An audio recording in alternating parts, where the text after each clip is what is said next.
Hello, ഇന്നലെ മഴ പെയ്യാൻ തുടങ്ങിയപ്പോഴേക്കും കുഴിമന്തി കഴിക്കാണ്ട് പറ്റൂല എന്നുള്ള അവസ്ഥയായേ. യൂട്യൂബർ സാമിലേക്ക് അങ്ങനെ തള്ളി മറിച്ച് ഞങ്ങൾ ഇതാ മന്തി ഹൗസിലെത്തി. മന്തി ഹൗസിലെത്തിയപ്പോഴേക്ക് അപ്പുക്കുട്ടന് ഇതാ ഉഷാറേ, അവൾക്ക് എന്തൊക്കെയോ തിന്നാൻ കിട്ടുന്നതാണ് വിചാരം.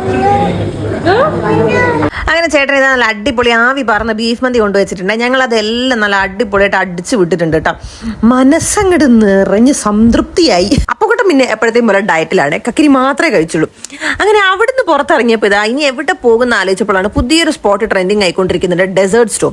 അവിടെ പോയിട്ട് എന്തെങ്കിലും ഡെസേർട്ട് കഴിക്കാൻ ആലോചിച്ചു. അങ്ങനെ ഞങ്ങൾ അവിടെ എത്തിയപ്പോൾ അത് എന്തൊക്കെയാണ് ഇവിടെ നിരത്തി വെച്ചിരിക്കുന്ന സാധനങ്ങൾ പോലും നമുക്ക് മനസ്സിലാവുന്നില്ല കേട്ടോ. അപ്പോൾ അവിടെ ഉണ്ടായിരുന്നൊരു പയ്യൻ്റെ അടുത്ത് വെച്ചപ്പോൾ കാര്യങ്ങളൊക്കെ പറഞ്ഞു തന്നു കേട്ടോ.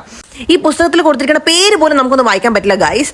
അങ്ങനെ അപ്പുക്കുട്ടൻ്റെ വക സ്നേഹപ്രകടനം അതിലുള്ള ആഹ്ലാദ പ്രകടനങ്ങളും എല്ലാം കഴിഞ്ഞപ്പോൾ അവൾ എന്തോ ടോയ് ഷോപ്പിൽ എത്തിയ പോലെയാട്ടോ ഓടിച്ചാടി നടക്കുന്നത്. ഈ വലിയ ബോളോ കണ്ടപ്പോൾ എന്തോ ടോയ് ഷോപ്പിലെന്ന് അവളുടെ വിചാരം.